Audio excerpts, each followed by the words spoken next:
though, I can't do, like, seriously. Like, here's about to trip you out. Matter of fact, me and Glenn talked about this here. If you ever see me in jeans, I got cowboy boots on. I can't wear jeans. I cannot wear jeans. Because? I just can't wear jeans. I've never liked jeans. It's always been slacks. It might be pants. But if I ever have, the only time you will ever see me in jeans is if I'm wearing cowboy boots. Do you ride? Yeah, I haven't ridden in a while, but that's just, yeah. So I wear, I got about 20 You're pair of cowboy appropriately boots. dressed. Yeah, but I don't know what it is. Even when I was in high school, I didn't necessarily like jeans. I had like 2 pair. Now my dad, he got jeans, he's clean pressed. No. Drive my wife crazy because we'll go somewhere and we're like, oh, it's casual. I'm getting dressed. She's like, what you doing? She's like, it's casual. I'm like, hell, this is casual. Like, what you talking about? Like, she'll throw some jeans on, her tennis shoes, or some shoes like that, whatever. I can't do that. Can't do it. Cannot do it. I couldn't even wear some shoes like that with some slacks. It would have to be loafers. It would have to be, I can't. You're a very interesting man. Well, it was a trip because my dad would do this here. We would be sitting in the living room watching TV or something.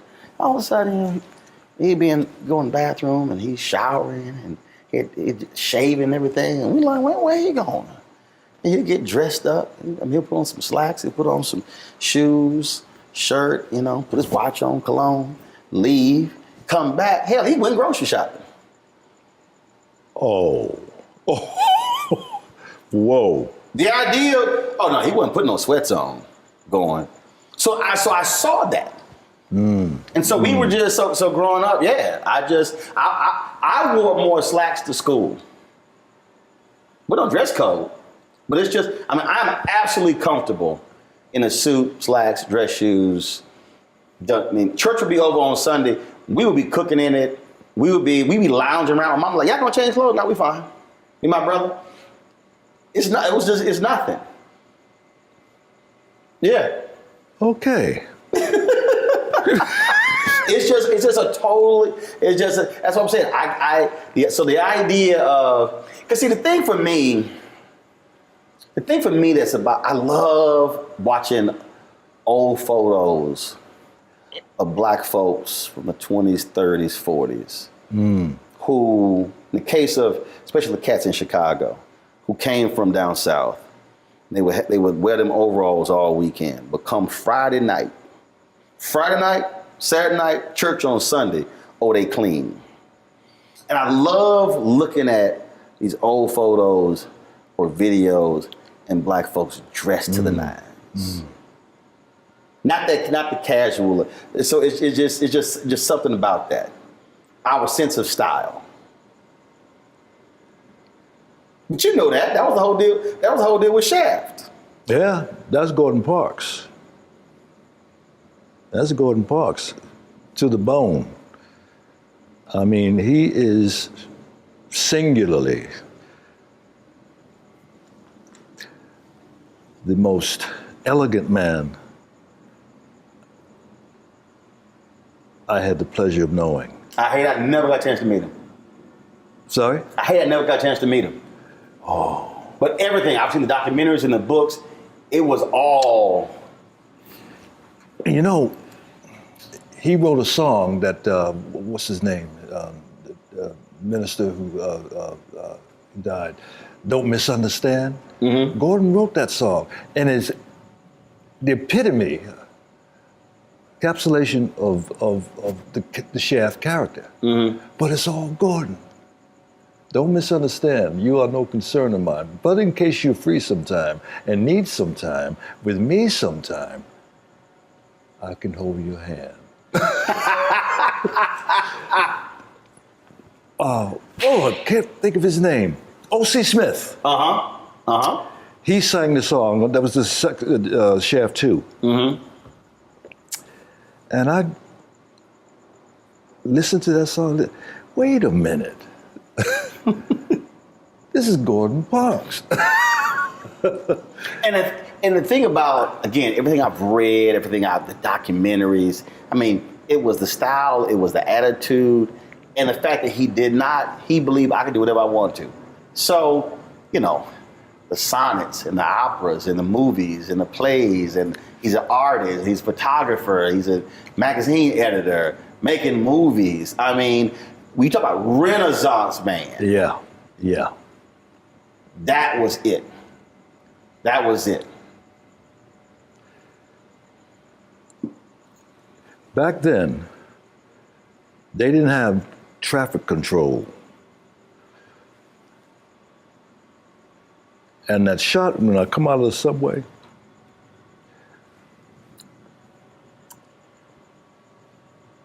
here's what I want you to do. Oh, we got a camera up there. We got a camera up there. And one other. When you come out of that subway stop, and I want you to cross the street, and I want you to own it. You feel me? No, he didn't say feel me. You understand? Yes. Yeah, I want you to own it.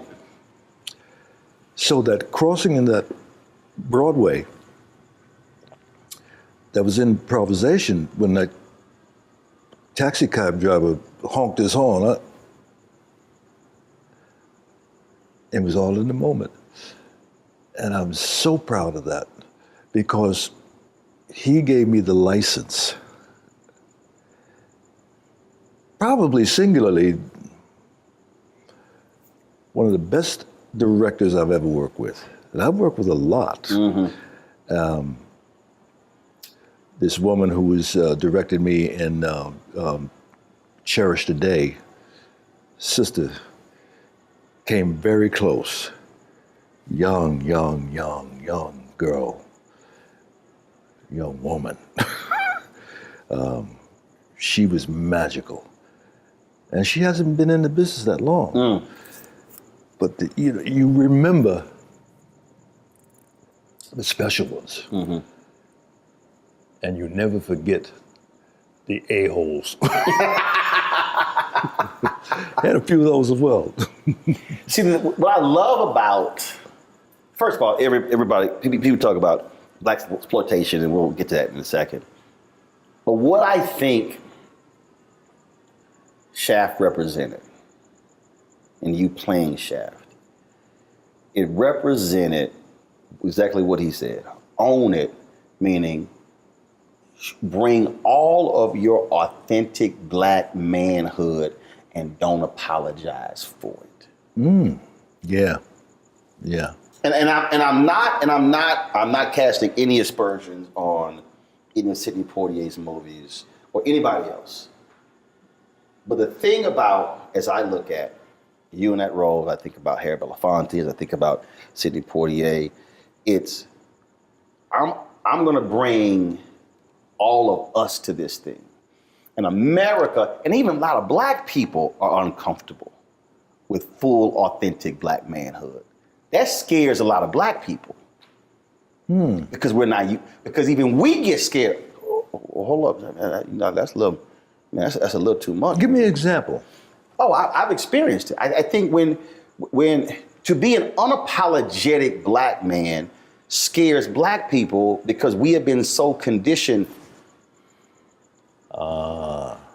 We have been trained and then subconsciously accepted when we walk into the room, we ease into the room. And that if you walk in your fullness, when he said, own it, who this cocky, arrogant person? Yet mediocre white men go to many spaces like, oh, I belong here. And I think that is, and I've experienced where a lot of black people, you a bit much. Well, he not. Oh, but I am. Well, you're going to have to deal with it. And it's a very interesting, I think, and to see it on the big screen, this total badass, clean, women loved him, unapologetic. That, to me, is what it represented. I get what you're saying, and when I look back on it,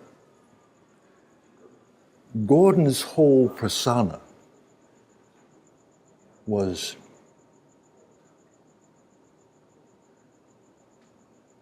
a total at ease with who he was. Yes. That's what you're saying. Yes. Under any circumstances. He belonged in whatever room he was in. Yeah. Because the studio didn't want me to have a mustache. Gordon said, no, you will have a mustache if I gotta paste it on every morning. Because for black men. Hello.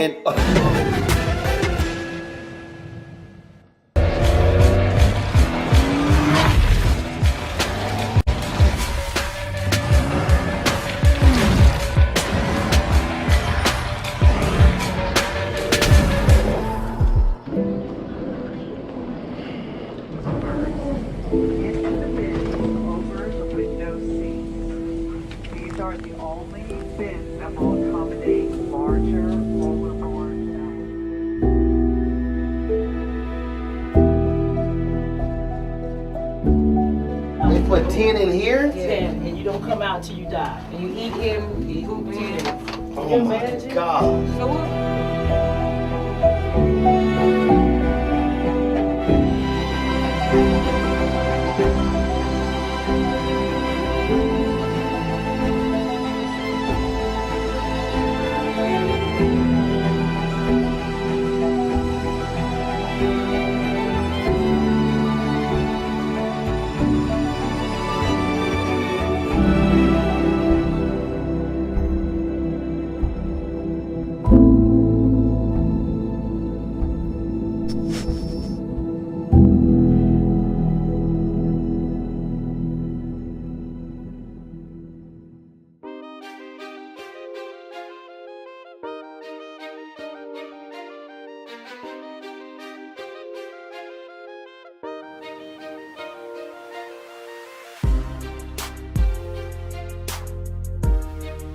My brother's an Alpha. He played Spring 87. I played Spring 89. So you get to shave all facial hair. I did not come home after I pledged until a mustache grew back. Whoa. Because I can't. Okay, I'm gonna tell you the story off camera. I gotta tell you the story off camera. All right. My dad will get real mad if I tell this story on camera. Okay. But let's just say my dad made it real clear to me and my brother. You better keep a damn mustache. Remind me to tell you the story. You gonna holler. But I've had that conversation with other brothers who I went to college with, and when they went to corporate America, they shaved their beards, shaved their mustaches, and again, it was conforming to a standard that's not who we are. So for him to say no, he gonna have a mustache. That was another signal you are going to accept the fullness of this black man. Absolutely. Now, you said he gave you the license. Was that you? Because even that has defined you. People, oh yeah, that's the bad man. That's the badass right there. Did you have that attitude before, or were you sort of, hey? No. You want me to shave it? I'll shave it. You want me to keep it? I'll keep it. All right, back up. It was only a couple of years ago that I realized that the character Gordon placed on me was Gordon Parks. You know, he's got that bushy. Yes.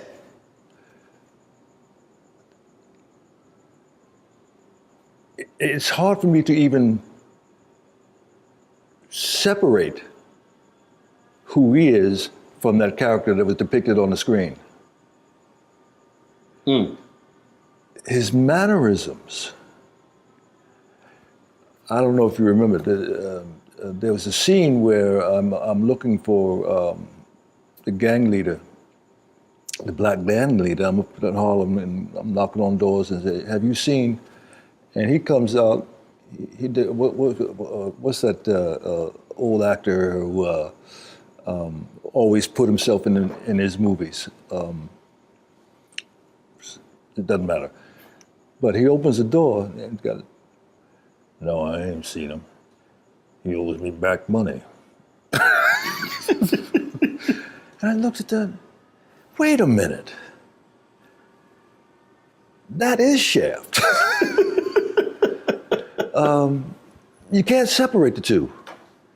That's who he is. Gordon Parks. Clean, always clean. Always. Always. Always. I still tell the story, and I love when you told me this, how you used to get really upset that people kept calling you that. And your daddy said, I tell people that all the time. I talk about that story all the time. How your daddy was like, please. Basically, son, you tripping. Yep. A lot of people leave this earth not being known for nothing. Shut up. The reason I tell that story, because it's also the influence of a black father on a son. And I talk a lot about my dad. Mom has been in my life. They've been married 54 years. Great, wonderful. But there is something I believe that is different, that is vital. What a dad says to a son, trains a son, raises a son. What was your relationship? My dad, interesting man, deeply religious. I mean, we went from the Union Baptist Church till the church fell apart, and he got in with his sisters, Pentecostal. Later became a Pentecostal preacher. And it's the old thing of Sunday, he went to Sunday school, morning service, went home, and came back for BTU. All the experience. Yeah. He was a very strict man, to the degree in which my grandmother, Miss Lucy, lived to be 103 years old. If we did something in the neighborhood, the whole neighborhood knew. Mm-hmm. And she made us go out and get the switch. And she said, "You just wait till your daddy gets home." And you like, you got it, you good, like you handling it. My dad would come home, and my brother and I'd be upstairs, fainting asleep. Never worked. No. Come on down here, boys. We're about to have a party. He called a party? Yeah. Oh, yeah. Yeah, we're about to have a party. Dad, I won't ever do it again, but no. And I look at these kids today, even my own kids. Right. Y'all don't know what you're missing. I told my nieces that. I said, y'all couldn't live in the household I grew up in. I said, y'all could not have survived. I said, you would be losing out of your mind. Because they had pushed me a little too far. And when I snapped, I said, y'all have no idea how close I am slapping the shit out of you. My dad When he got upset, he couldn't talk. The Watkins man came to the door one day, knocked once and opened the door and started,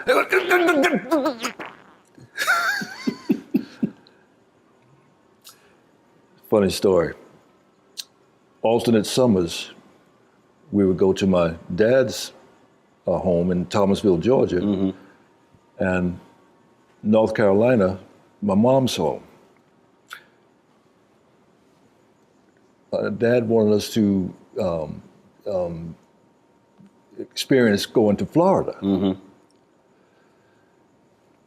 Thomasville is only, 20 miles from Tallahassee. So my cousin, my brother, my sister, my mom and dad, we get in the car, we go to to Tallahassee. And we pull up at this general store. And this white kid is riding a bike on the wooden planks in front of the store. And Terry gets out of the car and walks up to the kid, said, "Can I ride your bike?" And the kid look at him like, he didn't say anything. "Now come on, just have a ride." Terry takes the bike and is just about to get on it.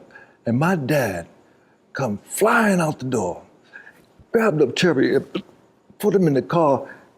I don't know how fast we got back to Thomasville. But you just don't understand. We are not in New Rochelle. We are in the South. We didn't know what that was all about. But to see him, we knew when he was upset. Right.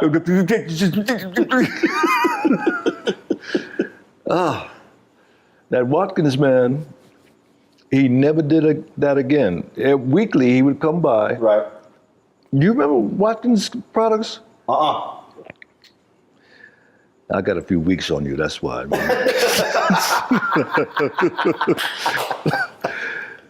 But that was part of the neighborhood. The Watermelon Man, the Good Humor Man, the Watkins Man. Weekly would come by trying to sell hair products and Vaselines and everything. I had a pretty good growing up. How did you decide to say, all right, I'm gonna become an Ebony model? No, I didn't get a vote on that. No, I was doing the Ebony Fashion Fair. Right. And Eunice Johnson, Mrs. Johnson, said, would you do an ad for us? And I was doing a little modeling in Manhattan prior to this. Very little. And I said, sure. I don't think I ever got paid for that. The Duke product. We were on salary, weekly salary with the Ebony Fashion Fair. We're gonna use you everywhere. How much was it? No, it was 79 cities in 90 days. Right. I don't remember what we were paid weekly, but I was sending that back because I was then married, had 2 children. People don't realize how huge that tour was. Oh. It was a significant fundraiser for many black organizations. Absolutely, absolutely. And after the film came out, I'd go doing promos from city to city. Say, oh boy, I know you did Shaft, but I remember you from the Ebony Fashion Fair. Oh. Because it was a huge deal. I mean, look, obviously people today don't understand because you see everything on television. But the reality is, when Ebony Fashion Fair, when that tour came to that city, especially mid-sized, small cities, it was the event of the year. Yeah. And then bringing these fashions from these African designers, the African Americans, these European designers from Paris, couture. I mean, it was a huge, an event. Yeah. And folk came dressed up. Yes. It was an event. I remember when we hit New York at the Hilton Hotel. I mean, as far as you could see, dressed to the nines. Oh, it was awesome. It was awesome. I loved it.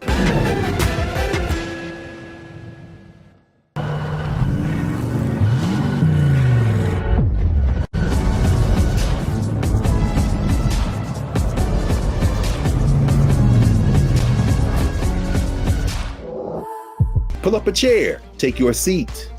The Black Tape with me, Dr. Greg Carr, here on the Black Star Network. Every week, we'll take a deeper dive into the world we're living in. Join the conversation only on the Black Star Network.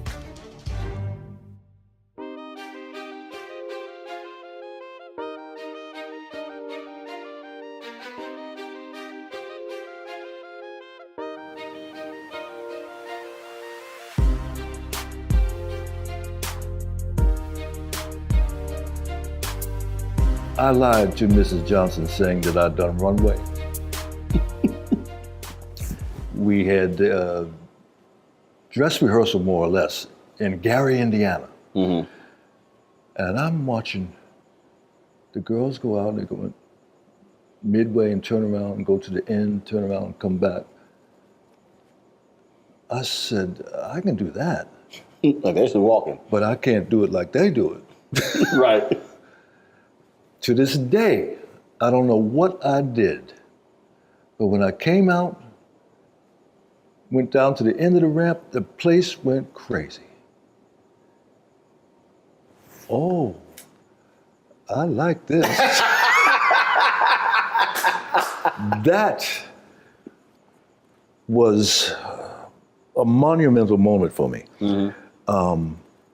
And it wasn't until I got out in California at the end of the tour, Cosby threw a party for the Ebony Fashion Fair models. And during the course of the evening, we got to talking. And he says, so what are you going to do now? Well, I'm going to become an actor. Do yourself a favor. Go back to New York and learn your craft. That's when he was doing I Spy. Mm-hmm. And again, he's on I Spy. He must know something what he's talking about. Just a little bit. A little bit. And I did that. And I Learn went back your and joined. craft. Went back and joined the NEC. And that was an eye opener. Negro Ensemble. Yeah.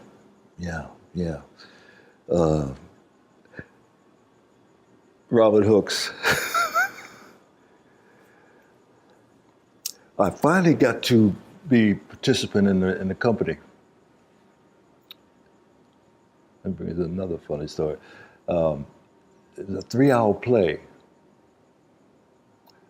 and I only had one word in the entire show. Right! Esther Roll, bless her heart. She's sitting next to me, right?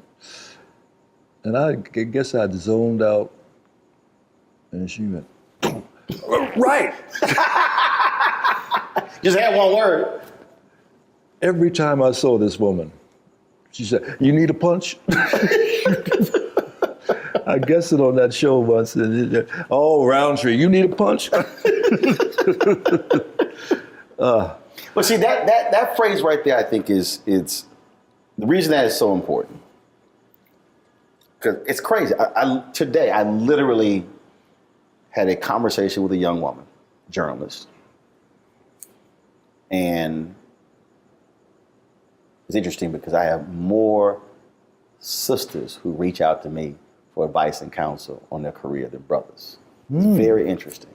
The sisters are like, yo, they will soak up the knowledge. Very few brothers call. And she called me and we were talking and I said, Lost the last job, the last 2 jobs. BS with both. I said, look, get in. I said, I don't care. I don't care about other people. I don't care about their own drama. I said, focus on your skill set. Focus on your weaknesses. I said, identify all your weaknesses. Focus on that. I said, don't focus on your strengths. I said, because your whole goal is to take away if anyone's doubting what you can do, remove all your weaknesses. So minimize them as best that you can. And it's amazing how many people don't focus on the craft. It's not who sees you in airports. It's not who sees you. Because then they always go, man, I want to do what you do. But do you want to do what I did? Yeah. And that's the craft. That's literally watching the video and playing it back. What was your hand position? What were your facial expressions? What did you look like? Were you going to sleep? Were you bored? How were you sitting? How are you asking questions? Studying the craft. And it's amazing how many people in numerous fields don't really think about that. Seems to me that most people want to jump. Oh. You know, it isn't about the path. It's about the highway. Because the path that's actually what you grab onto when you go into a headwind. That's the thing that I use this example with Bishop T.D. Jakes. I said, if you focus on Bishop T.D. Jakes of the Potter's House and you ignore the Bishop T.D. Jakes who was digging ditches in West Virginia, whose wife had food stamps, I said, then you can't understand the Bishop T.D. Jakes at the Potter's House. Lionel Richie said, when B.B. King died, interviewed Lionel Richie said, Lionel, you cannot write the blues in the back seat of a limousine. Whoa. That's the journey. Yes. That's the journey.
Time to be smart. Roland Martin's doing this every day. Thank you, Roland Martin, for always giving voice to the issues. Look for Roland Martin in the whirlwind, to quote Marcus Garvey again. The video looks phenomenal, so I'm really excited to see it on my big screen. Support this man, Black Media. He makes sure that our stories are told. See, this difference between Black Star Network and Black-owned media and something like CNN. I got to defer to the brilliance of Dr. Carr and to the brilliance of the Black Star Network. I am rolling with Roland all the way. Honored to be on a show that you own. A black man owns the show. Folks, Black Star Network is here. I'm real revolutionary right now. Roland was amazing on there. Stay black. I love y'all. I can't commend you enough about this platform that you've created for us to be able to share who we are, what we're doing in the world, and the impact that we're having. Let's be smart. Bring your eyeballs home. You can't be Black-owned media and be scared. You dig?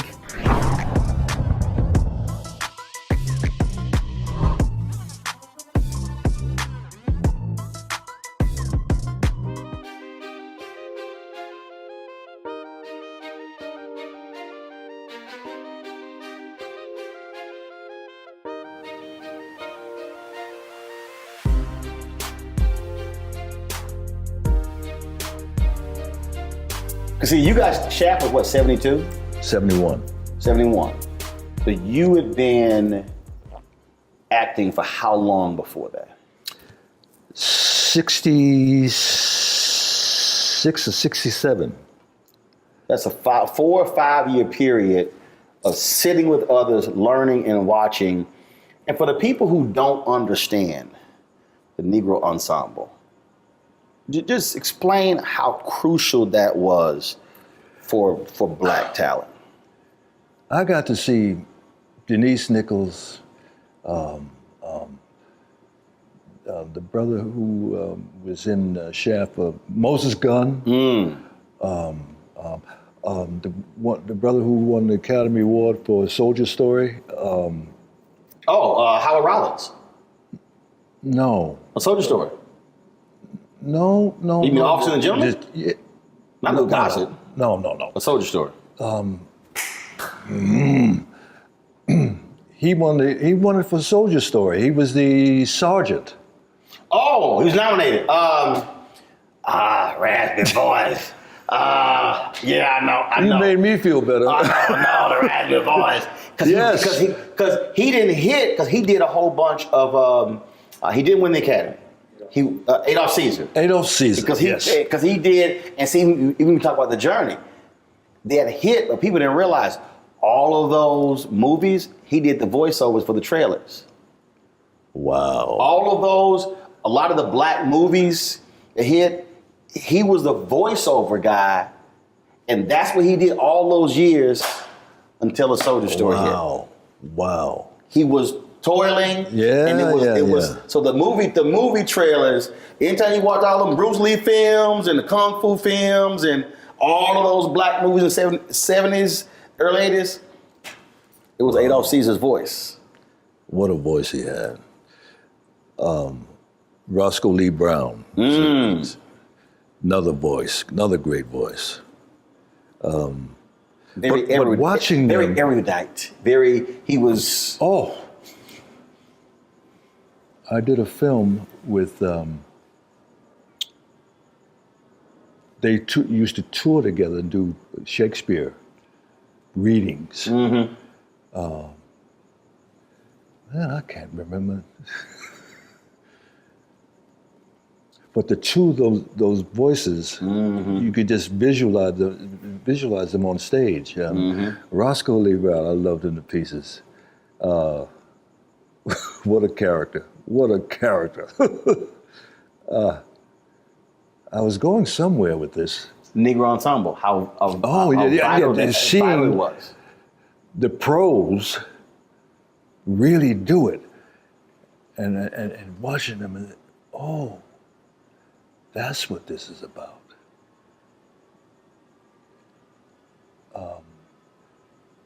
And I finally got into one of the performances, as I said, but I was trying to do modeling at the same time.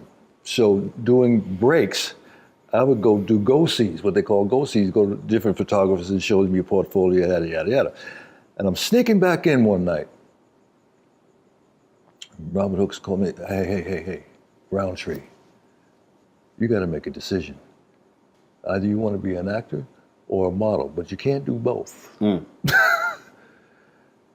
That's when I started driving a cab in New York. Did that for 2 years. Driving a cab to allow you to be able to make some money, family, to pursue this acting thing. Absolutely. I remember I was dropping people off at Sardi's. And I said, one day, I'm going to be dropped off at Sardi's. I'll never forget, I had a fare one night. Woman, and I drove, and she asked me. You had a fare one night. Yeah. Those of you who are listening and watching, he did not say, I had an affair one night. F-A-R-E, not A-F-F-A-I-R. See, I pay attention. Let's not get it twisted. I pay attention. And she says, what are you going to do? And I said, I'm going to become an actor. Dissolve come up again after the film had come out. I'm in Manhattan. And I don't know what this meeting was about. Well, she said to me, Richard, you won't remember this, but I was in your cab one night and you told me that you were going to become an actor. She was in marketing for some BBD, or whatever. Right. Wow, really? And it came true. And that night at Sardi's, this was after Gordon told me that you got the role. I was in the telephone booth on 63rd and 3rd Avenue, across the street from Bloomingdale's. Mm-hmm. And that's back when you had to call in to see if you got messages. Right. Message was, call Mr. Gordon Parks. So I'll get in the phone booth, I drop my coins in and dial the number. And Gordon picks up the phone. Yes. Mr. Parks, this is Richard Roundtree. Oh, yeah, yes. Well, you know, it looks like you got the role. I didn't know whether I'll go blind. First of all, looks like, did I get it or not? Really? Okay, well, wait. You can't tell anyone because it's the end of the year to get lost in the press. We're going to announce it after the first of the year. Can I tell my parents? Oh, of course. Hung up the phone, and I'm walking around town, and my fellow actors and models saying, hey, you know what? Tree, I think I might have gotten that role. You hear this 2 or 3 different times. Right. You're like, did he come? Well, wait a minute. Was I dreaming that? Or Then Gordon calls me up. I call Gordon, and he says, we're having the press announcing you are the Shaft. You are Shaft. At Sardi's. Wow. Wow. I get in the limo, when I pull up at Sardi's, oh, Lord. What we used to call, I'm shitting in high cotton. Yes, in high cotton, yes. I get out, and all the press is there, and the actors, and I walk in, and Gordon announces, yes, this is Richard Roundtree, and he's going to play the character Shaft. Oh, magic. I got to share this with you. Miss Lucy, my grandmother,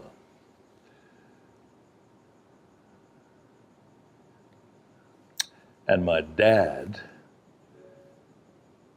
came down to the hotel prior to us going to the theater that night, saying why he couldn't attend the screening, the premiere.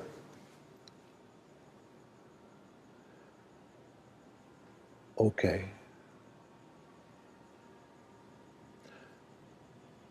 My grandmother, my mother, and my sister, and I go to this biggest night of my life. Right. Big lights, paparazzi, the whole nine. And we go into the theater. And the lion starts roaring. Film starts. And the first fight scene, my grandmother stood up. Don't you be hitting my boy! The place fell out. Miss Lucy, no, not this movie. Well, You sitting here like, no, I know my grandmother. she's 100% serious. Yeah.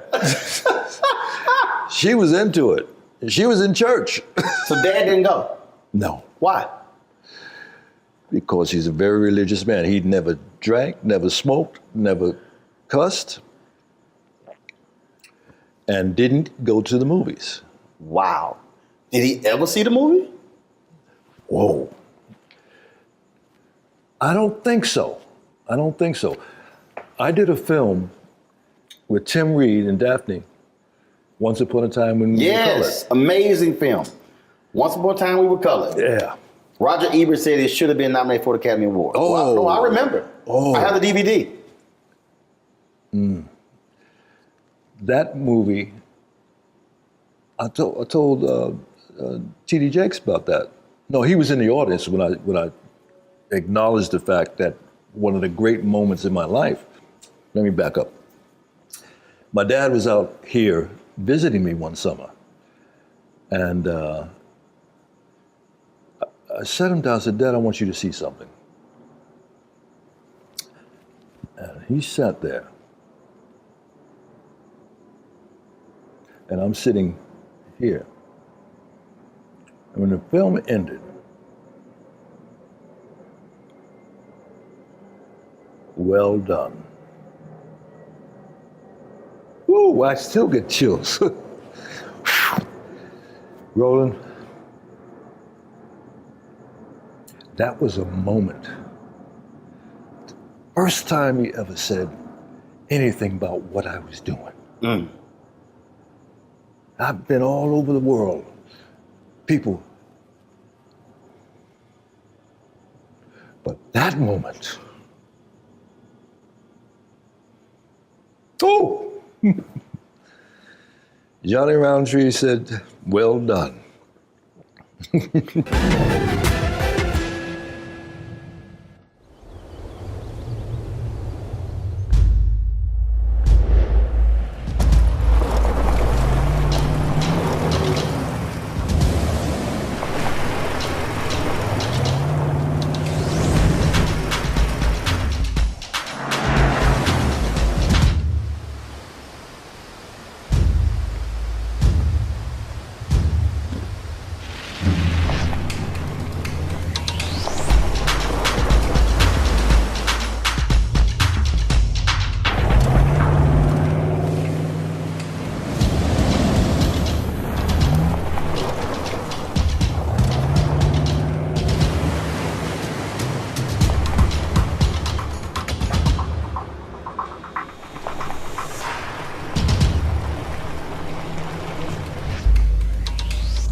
I'm Deborah Owens, America's Wealth Coach, and my new show, Get Wealthy, focuses on the things that your financial advisor and bank isn't telling you, but you absolutely need to know.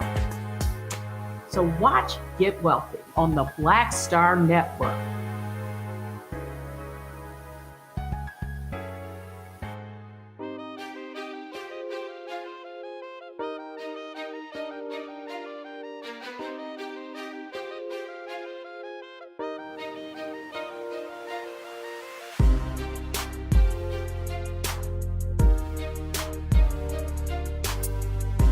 There's something special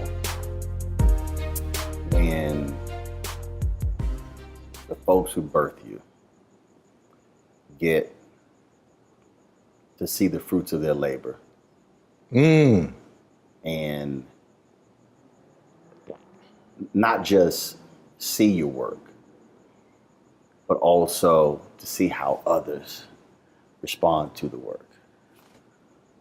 For me, my dad sent me a similar text a few weeks ago. Watch the show every night. It's a news show. Yeah, he watches it every night, of course. If he misses the show, he gets caught up on the replay. He watched every show. He'll call me, tell me, don't put that person back on, she's stupid. I don't know what the hell this dude was talking about. Way to kick his ass, son, way to kick his ass. He do cuss. He don't cuss a lot. I cuss way more than him. But one of the joys for me is to get to bring them into my world and to actually meet people, see people, to experience all of that. Because, and I don't have biological children. You have children, even with the nieces I've raised. It's all that you invested, all them whippings, all those lessons, all those things, to see it actually pay off. Yeah.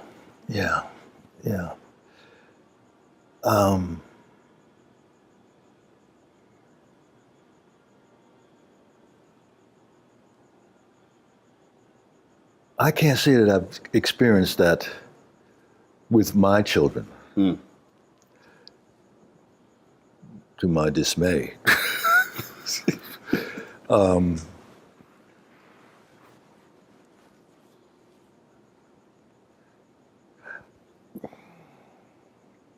I remember being asked a question. Oba Babatunde was doing a similar type thing that he was trying to put on television. And he asked me, how do you feel about what you do affects your children? And I was stumped. The only one, my oldest daughter, who is going for her doctorate degree in race and ethnic studies? Yes. And she is so excited about it, and I'm excited for her. She was interviewed for a documentary that I did a couple of years ago now. I didn't know how much attention she paid. And she just, well, my dad, oh, yeah, okay. And she's the only one of 5. I don't know if I should say that. That calls me up just to call me up and doesn't ask for anything.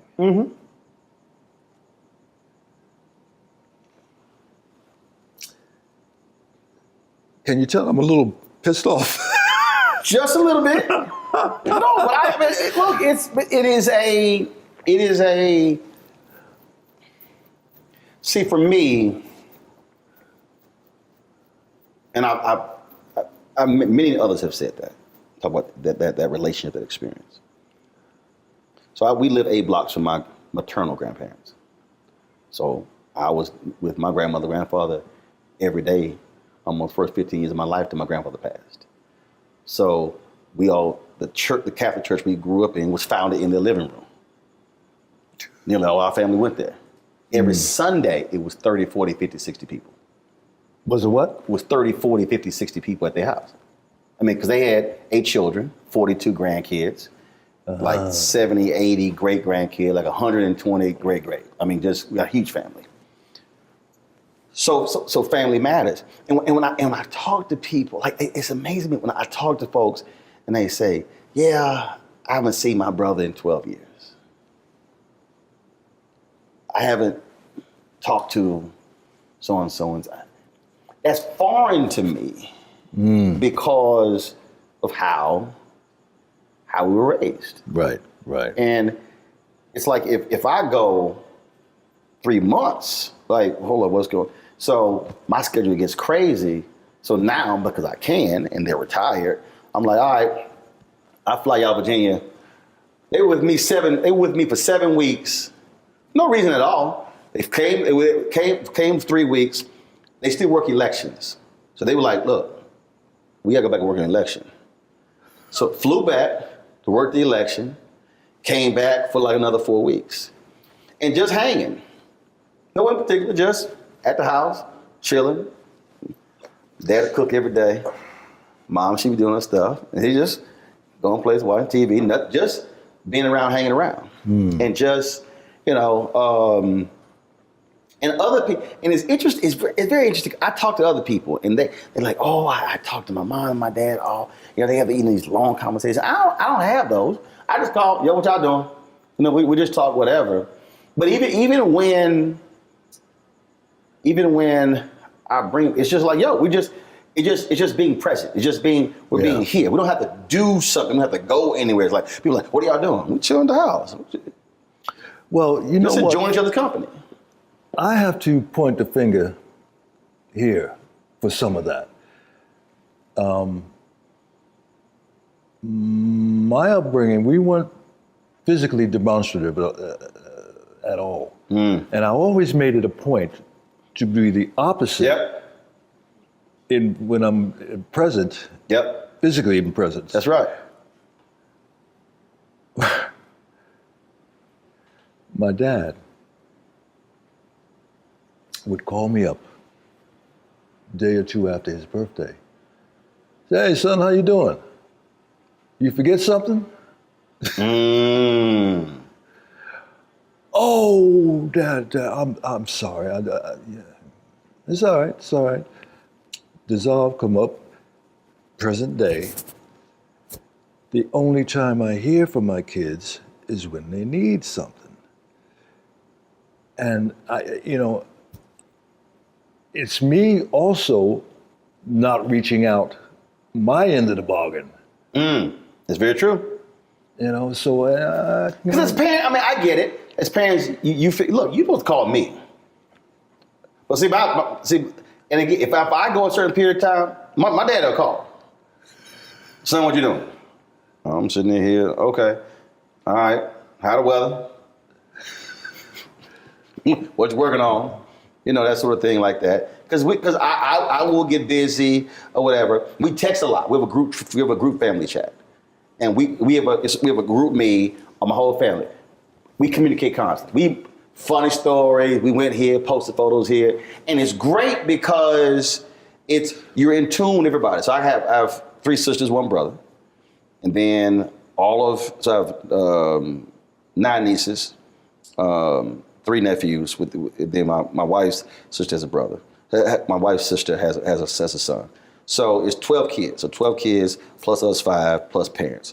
So we're communicating constantly. So it's not like we have to actually call each other because we're communicating every single day in the group chat. Every single day? Every single day. Yeah. If I pull up his phone right here and I pull up, I'm looking here. Oh, perfect example. My sister sent something 5 minutes ago. 7 minutes ago. So you sit here. It's our group chat. So we post something. We see a story. We chat. So my wife took some photos. People put some Christmas tree up. My sister. The Christmas tree up already? No. The neighbors did. She's like people across the street. Somebody was at a restaurant. They sent some food. Okay, my niece happy Halloween. This all. So we. Wow. So so we use technology to act, and then my grandmother and my grandfather, my maternal grandmother and grandfather, that family just created. We were all on a group text. We just created that chat as well. So we are sitting here because you can't call everybody. Like I said, a huge family, you can, but it's our way of just being able to communicate and talk one another and share with one another. And that way you're keeping up. So like my nephew got engaged, boom, photos are posted on there. We saw it there as well. But that's the thing. And it's interesting because early this year, so I had an aunt who passed away, my Aunt Betty, my mom's oldest sister. And I was on the group text. I said, why aren't we getting together like we used to? I said, I understand COVID. And I said, we should not be doing get-togethers at funerals. Should not what? Be doing get-togethers at funerals.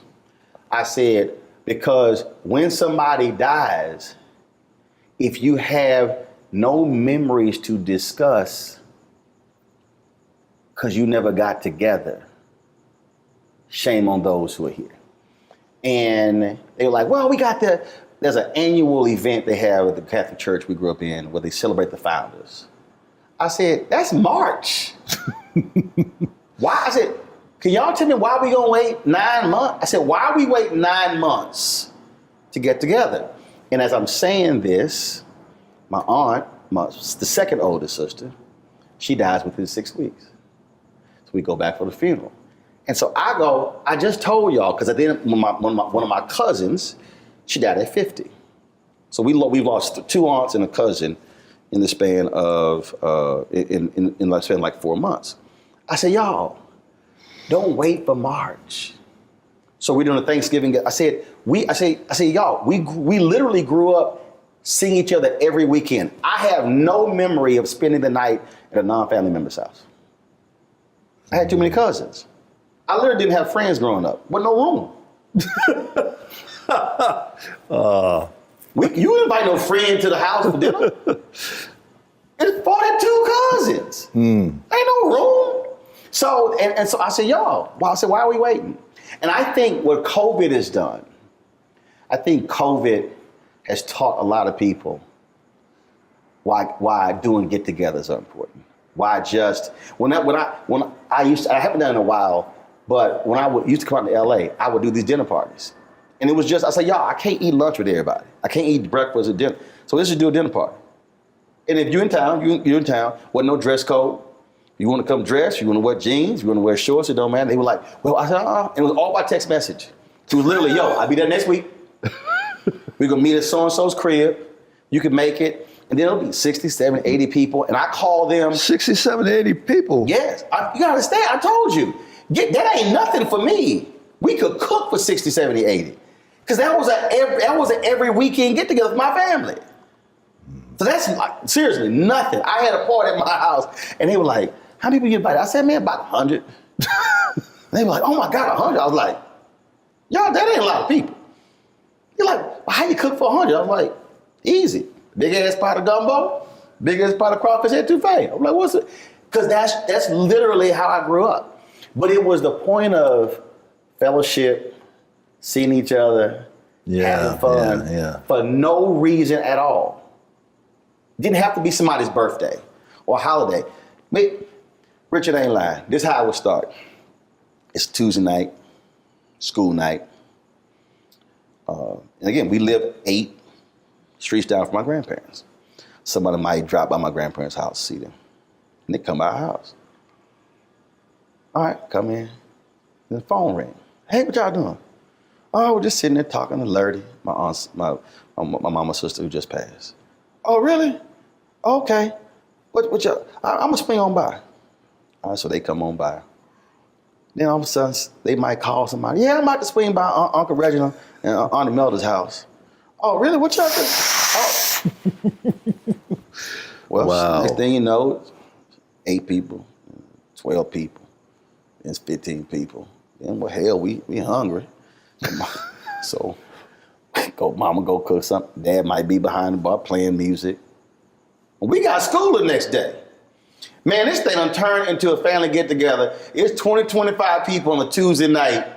And we sitting here laughing, they drinking, eating, we doing all sort of stuff. Folks might break some cards out, whatever. And it turned to an impromptu, whatever, no reason get-together. Those are the memories that we have when we reflect later in life. Oh, remember that night? Or came by, or we had them all the time. They were, when I say it was a huge part of my entire upbringing, that was constant. The only time we had people at the house was on Sunday. Between services, the preacher, Reverend Hooper. Woo! Reverend Hooper. Did he get to sit at the head of the table? No. That was Daddy. Yeah. Yeah. And the bad part about it,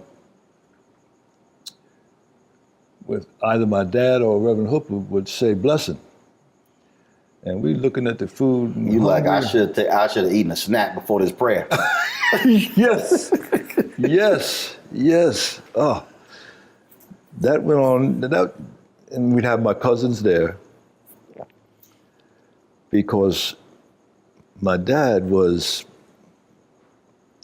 pretty much the father to my 3 cousins. They call him Dad, as a matter of fact. That was the only time I could point to that even smacks at what you're talking about. It was, so for us every Sunday, it's my grandparents' house. It was so many of us, man, we would, summertime, my grandfather used to coach his sons and all the boys in the neighborhood to play baseball. So we had family softball games. I'm talking about we bring out the whole family play. We would go to the park, because we had that many family members. We could field 3 teams. 9-on-9 again. Where would the visiting team sit? No, I'm telling you, it wasn't no room. So we had enough players and fans. Wow. We had players, fans, and umpires. We could outfit the whole joint. Everybody would bring their bats, their gloves. I'm telling you, the whole family. That was my childhood. I'm telling you, I cannot give you a memory of going and hanging with another family. No, we were always together. It probably were 2 or 3 parties growing up that we went to. My dad would drop us off, and I remember one time he pulled up and he was like, "Okay, who are these people?" So he went inside. I need to know whose house this is. Whoa. Who y'all gonna be here? Cause his whole deal, he saw folk outside and they were drinking, he was like, yeah, come on, we all getting down. I'm telling you, I know, it was like, okay, so y'all the adults, okay, this your house? Y'all gonna be here the whole time? Okay, I just wanna make sure that they're gonna be adults here who are, and me and my brother like, oh, no, wow. Seriously, bro? He's like, okay, I'll be back at 11:30. Bro, wow. Give me that look. Oh, that was probably I had a couple things. I mean, you grow up, you know, I'm just gonna leave him alone. Cause him crazy. Like just gonna, some people want to try their daddy. Mm-hmm. Nah, we weren't gonna go there. We gonna go there.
Hi, I'm Dr. Jackie Hood Martin, and I have a question for you. Ever feel as if your life is teetering and the weight and pressure of the world is consistently on your shoulders? Well, let me tell you, living a balanced life isn't easy. Join me each Tuesday on Black Star Network for a Balanced Life with Dr. Jackie.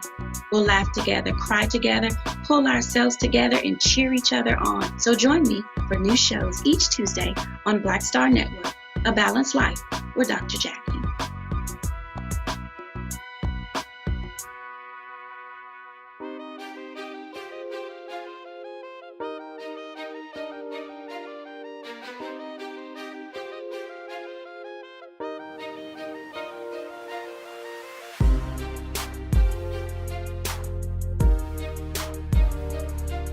we went grocery shopping with my mom and my dad.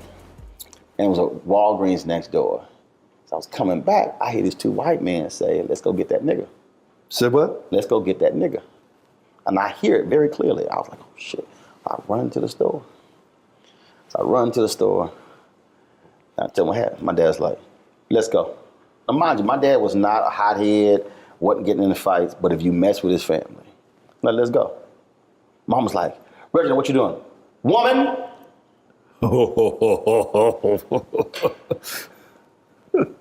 We ain't having this conversation. Look at me. Let's go. I'm looking at him like, where the hell we going? Like, I'm not trying. We walk out the grocery store. It was a Kroger. Hanging right, going to the Walgreens, going up the aisle. That them? No, they ain't them. Next, is that them? No, that's them. Walk straight up. Excuse me. Tell them what you just told me. I'm like, and then I tell a story. No, sir, no. We we're not talking about your son. No, we were just, that was another guy we speak. He was like, so you two had nothing to say to my son. I'm just checking. Yeah, have a good day. That's when I was like, this Negro crazy. I am not going to be trying him at April. That's straight up what happened. Richard is not the craziest thing. We went to go visit my grandmother from Kansas City. And my grandmother left when he was a child, when he was a newborn, because she was being physically abused by his dad. So my dad was born in 1947. He did not meet his mother until 1980. And he was looking for her his whole life. Finally found her. Very emotional when she called. So she first came to visit. So high school seniors, this is 1987, so 86. This is November 86. So we're going to Kansas City. And I worked at Steak and Ale only to make enough money to buy my class ring, my high school class ring. So I told them I can't work Thanksgiving. Like, well, you got to work. I said, look, we got a family trip. My dad's like, damn that job. He said, Steak and Ale, that's slave in hell. You are not staying home. Because first of all, he like, you ain't staying home and we gone.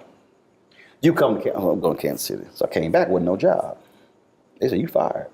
All right. So I go and get my check. It's like, look, we busy tonight. We ain't got time to get your check. I come outside. I was like, now I know what's about to happen.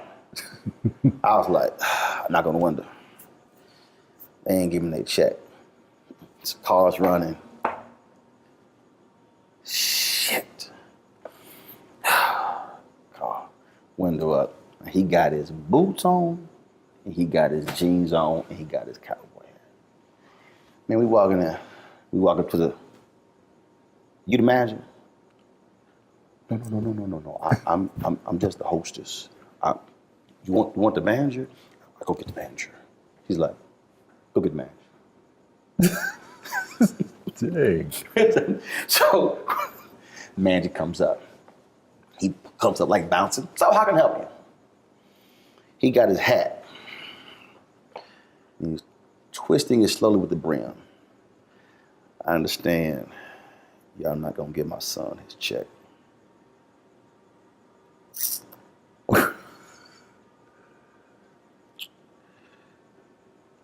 I'm here for his check. And he stops and he's holding it. And this is how he's looking at him.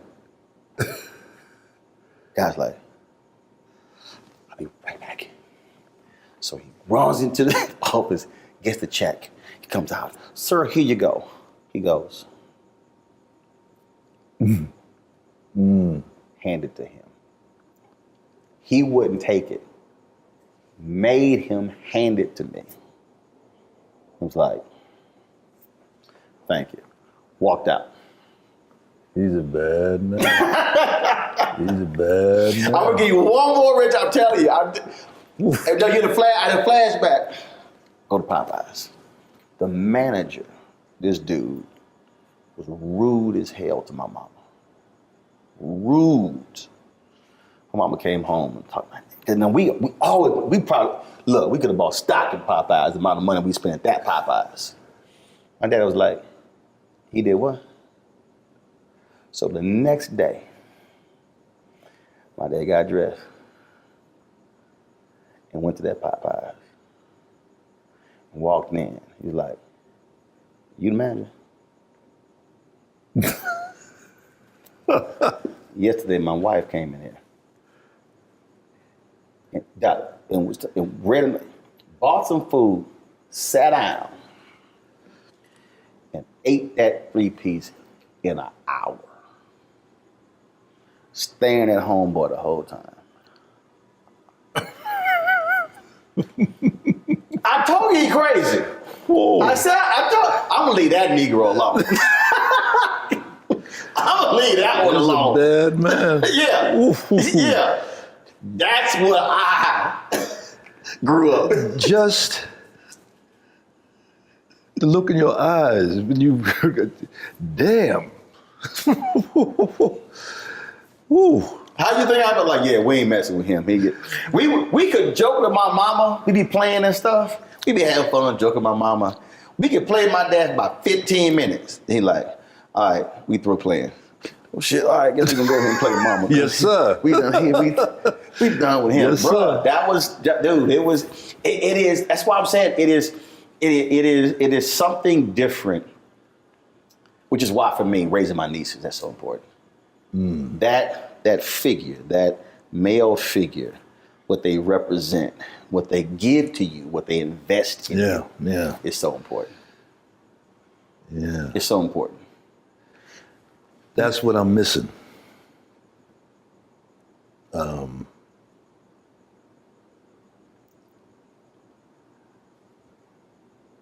too soft. That's the bottom line. If if that happened to I'm gonna get a call. And it ain't gonna go well. You can't call? You said your dad 2 days afterwards. Nah.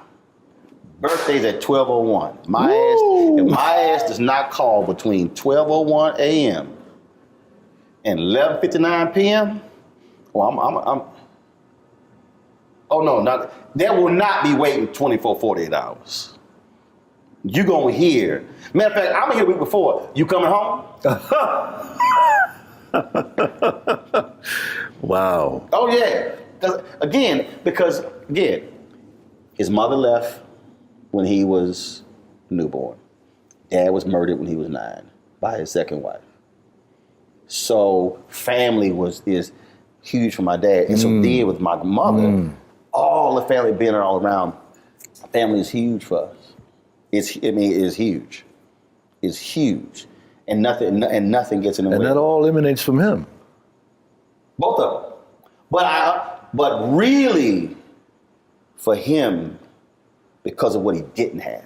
Yeah. I totally get that. And so, so for my mom, absolutely, her brothers, her sisters, and then because we didn't spend a lot of time around my dad's brothers and sisters. Nearly our entire life was all around my mom's brothers and sisters. My grandmother had a catering business. I was 7 years old. I was 7, we were catering weddings, all this stuff. So we spent so much time around them. It was, but it's just, but just the value of what that means. The power of family. And it's never too late. See, you said they don't call. Don't matter what happened before. Seriously. If I'm you, the moment this interview is over, I'm gonna call one, I'm gonna say, call the other on the 3-way. And you call the other on the 3-way. I don't give any excuses. We'll force it to happen. No, we getting together. Oh, I ain't got no money. You ain't got to pay. But you getting together with family.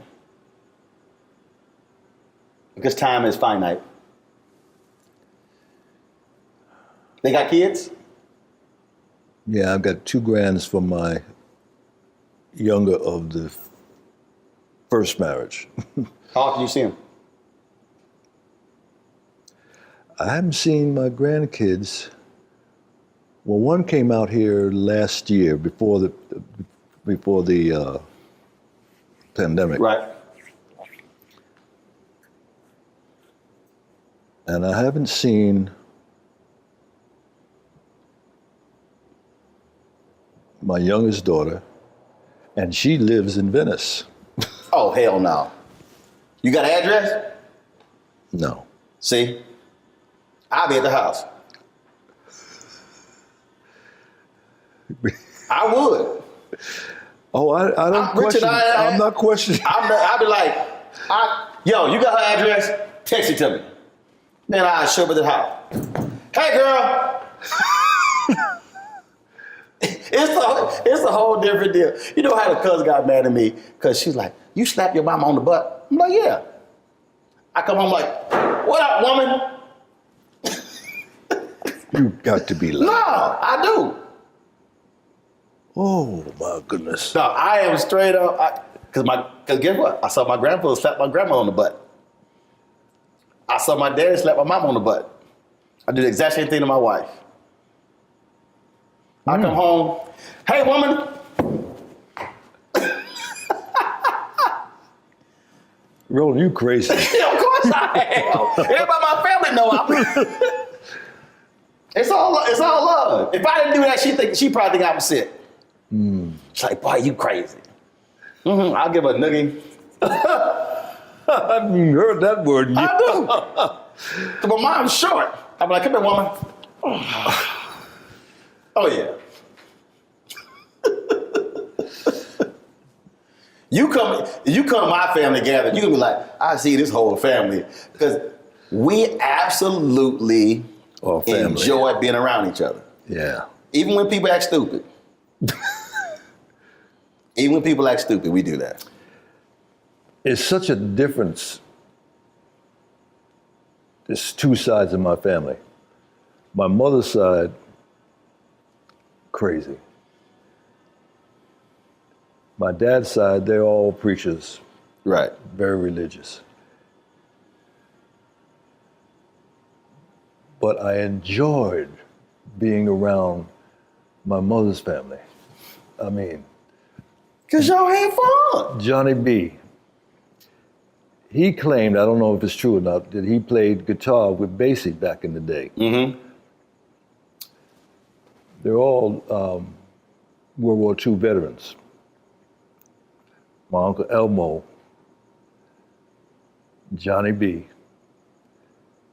And my grandmother had 10 children. She outlived all but one.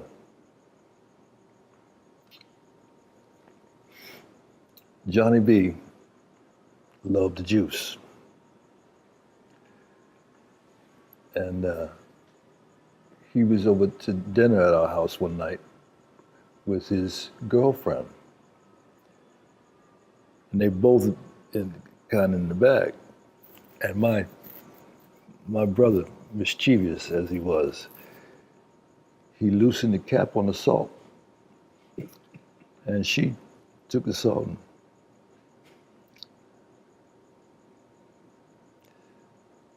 and Johnny B, that's the way he laughed. Oh, I forgot to add that she was a big woman. Tree, you know why I love her? Because there's so much of her.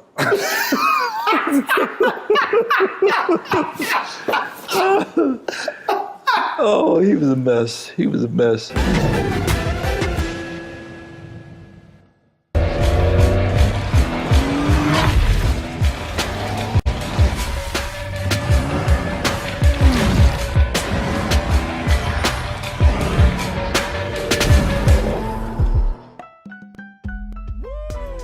Impacted by the culture, whether we know it or not. From politics to music and entertainment, it's a huge part of our lives, and we're going to talk about it every day right here on The Culture with me, Faraji Muhammad, only on the Black Star Network.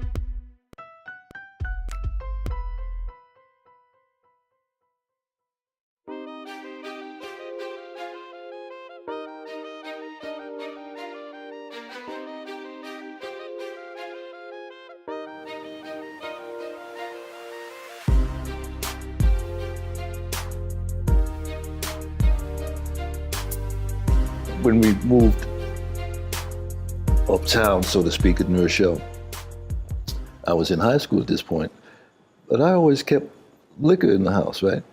And Johnny B coming over and said, hey, give me some money and let me buy a drink. I said, yeah, help yourself. No, I can't drink that stuff. I need some wine. He wouldn't drink the hard liquor. He had to have that. Really? No. Man. That cheap wine. I think the reason I don't drink, because I go with my uncles, my Uncle Warren. Man, my Uncle Warren had a big gulp before 7-Up created the big gulp. Man, my Uncle Warren, I'm telling you, my Uncle Warren would drink, and it was so funny. I'm telling, growing up was hilarious. Man, again, people just drop by. My dad's like, oh shit, Uncle Warren, man, hide all my damn liquor. I know he gonna drink all my liquor. He go, oh Doc, I had some cousins. My mom baked cakes. She had a cake business. Cousin dropped by, my dad was like, oh hell no, hide them damn cakes. Because damn well they gonna be trying to pack all our shit up. I'm telling you, we love family, but it was something, hell no, don't come in here with your own Tupperware thinking you're gonna cut all this food off. We invited you to eat, not everybody who had your house.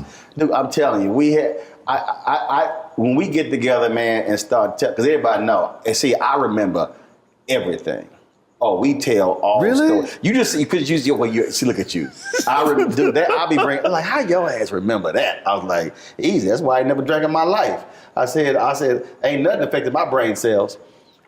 You don't drink at all? Never have. Really? Never have. There's a picture of me in my first communion where we had to take the communion and drink the wine, and I turned this way, and the look at my face was like, this is some bullshit.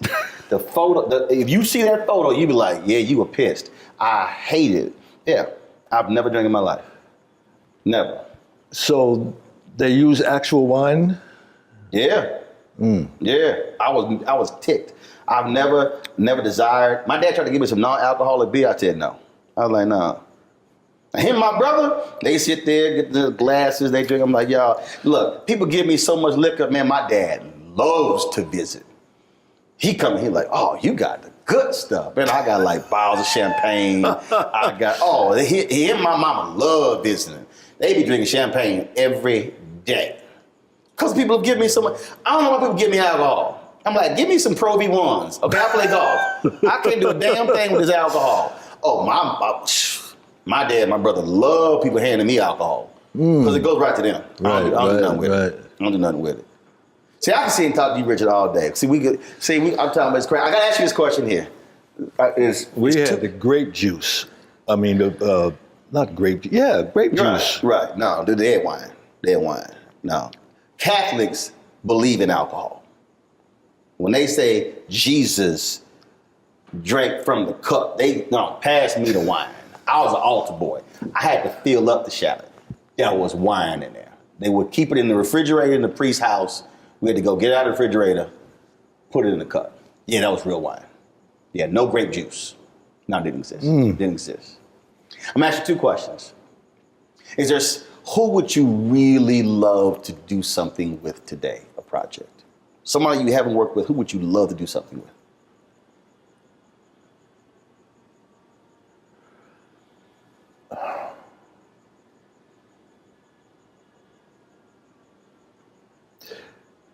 Actor, director, doesn't matter who it is. Black, white, doesn't matter. Interestingly enough, tomorrow I have my first meeting with Jane Fonda. Two OGs. Yep.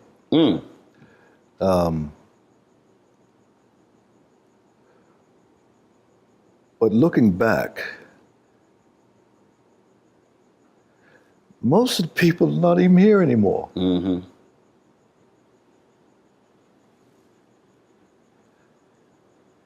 I would have loved, Denise Nichols, I would love to do something with.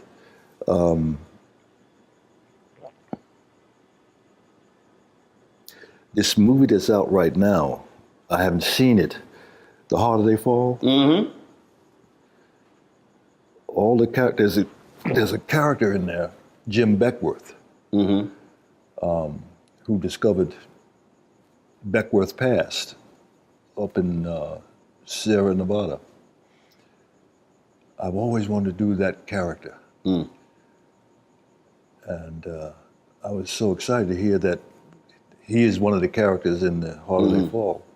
Now, you know, Glenn, he said when I asked him this question, he said to do an authentic Western. And he said he's working on it. Give your boy a shout.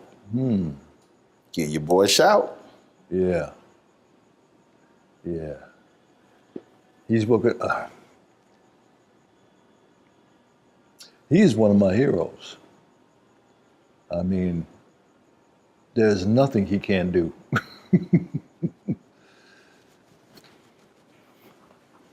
Last question.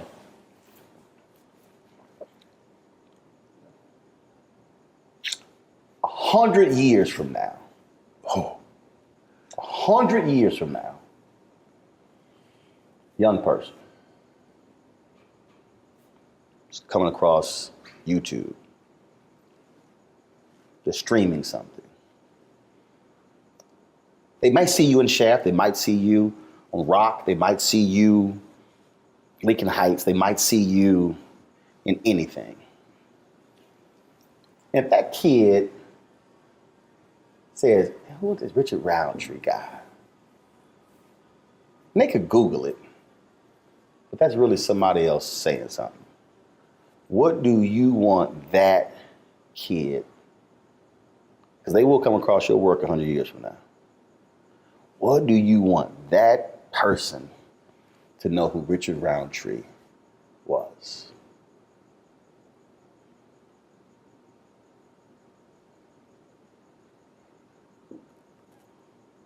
Classic gentleman.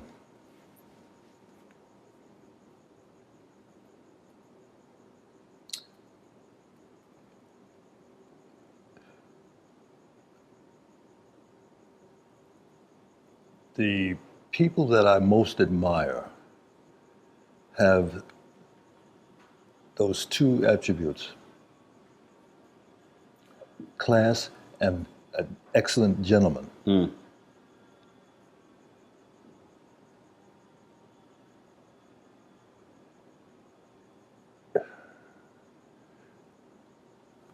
Gordon, Sidney P.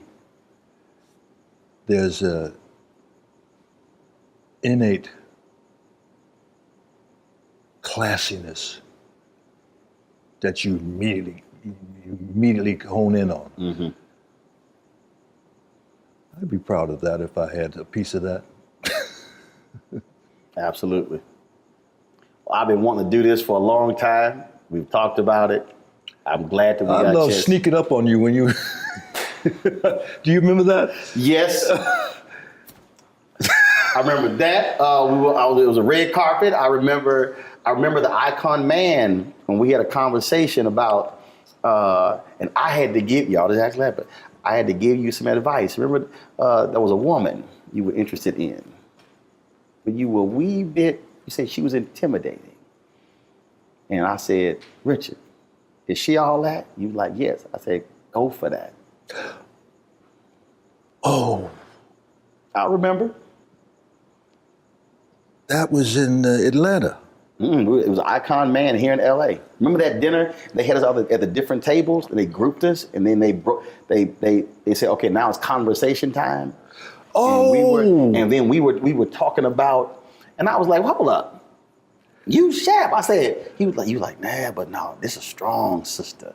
It was a really interesting conversation. And so we were going, I was like, go for that, Richard. Paula Kemp. I don't know. I ain't never met her, but I was like, go for it. Yeah. Yeah. There are times when you feel very confident, and there are times that you're squirmish. And that was one of those times. I don't know about that. No, I can envision you being squirmish. No, because I'm going to tell you why. There were things when you talked about doing the opposite of when you see something. There were opportunities that were presented to my parents growing up that for whatever reason, they were afraid to go after. And I said, that will not happen to me. I literally said, that will not happen. And I was like, what are you doing? There were people who wanted my dad to run for city council in Houston. My dad was like, my parents didn't go to college. We didn't like we had money. Parents never made more than $50,000 combined. But they were so committed to civic duty and purpose that people saw that and it was authentic and they said, you should run. For whatever reason, chose not to. When I was a kid, I was 13, 14, and I saw it and I was like, that will not happen. And my dad introduced me in this church and he's like, I don't know where my son gets it from. I'm like, I get it from my parents. But I decided then, if I want something, I am going after it. And I will be relentless. I'll be fair, I'll be decent, I'll be respectable, but I will be relentless in getting it. Somehow I get that from you. Somehow. Been that way since I was a teen. Been that way since I was a teen. That's what drives me. My brother, great chatting with you. Thank you. And you know, I love you. Love your work. It's always good chatting with you. Absolutely. Always. Thank you, brother. Yes, I appreciate sir. it. Appreciate it.